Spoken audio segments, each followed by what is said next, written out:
Asosan hozir kulinariya yo'nalishida juda ham ko'p qaysi unni tanlashadi. Albatta oq unni, ya'ni oliy navli unni. Oliy navli undan tayyorlangan mahsulotlar albatta kulinariya mutaxassislariga juda ham qulaylik olib keladi. Ishlab chiqarilayotgan mahsulotlar juda chiroyli, samarador, o'sha tovar nevida, ya'ni tovar ko'rinishi yaxshi bo'ladi.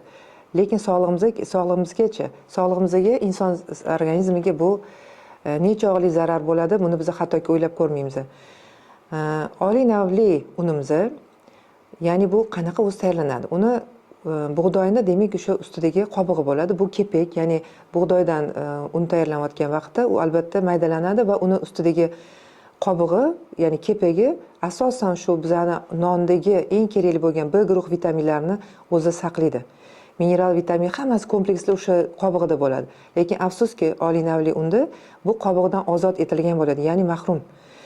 Undan tashqari asosan kraxmalga ega bo'ladi. Yana bir yomon tarafi, buni o'sha somsa yopganda masalan tandirlardan tushib ketmasligi yoki nonlarni va hokazo o'sha kulinariyani plus taraflariga xizmat qilibgina gluten degan mahsulot bor. Bilasizlar, gluten tarkibida o'zi tabiiy holatda gluten bo'ladi bug'doyda, lekin o'sha yaxshiroq kulinariyada effektivni chiqishi uchun ishlab chiqaruvchilar buni qo'shadi, qo'shimcha. Ya'ni natijada gluten degan mahsulot bizga organizmimizga tushadi. Bu nima qilib beradi? Bundan qanaqa zarar ko'radi inson organizmi?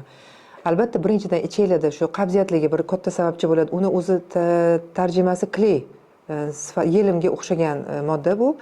Bu demak o'sha hazm jarayonlarini orqaga tortib, qabziyatlarni juda ko'p zararlar. Lekin biz qisqacha qilib aytganda, buni biz demak qabziyatlarni asosiy omili deb ayta olamiz.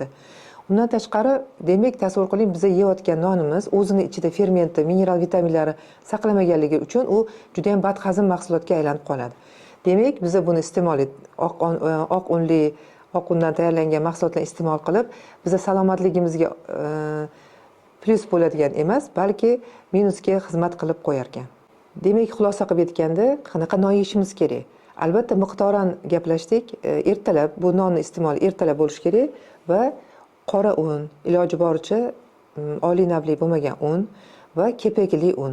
Demak, o'sha biz xohlagan nondan oladigan foydalarimiz kepakli qora nonda bo'ladi va uni ertalabga 100 gram iste'moli bir kunlik biz ehtiyojimizni qoplaydi va hazmi og'ir bo'lmaydi. Kepakli non qabziyatga qarshi. U o'zini bir kletchatkalarga boy bo'lgan, umuman vitamin, mineralga boy bo'lgan, haqiqatdan salomatligimizga energiya beruvchi mahsulot bo'lib xizmat qiladi.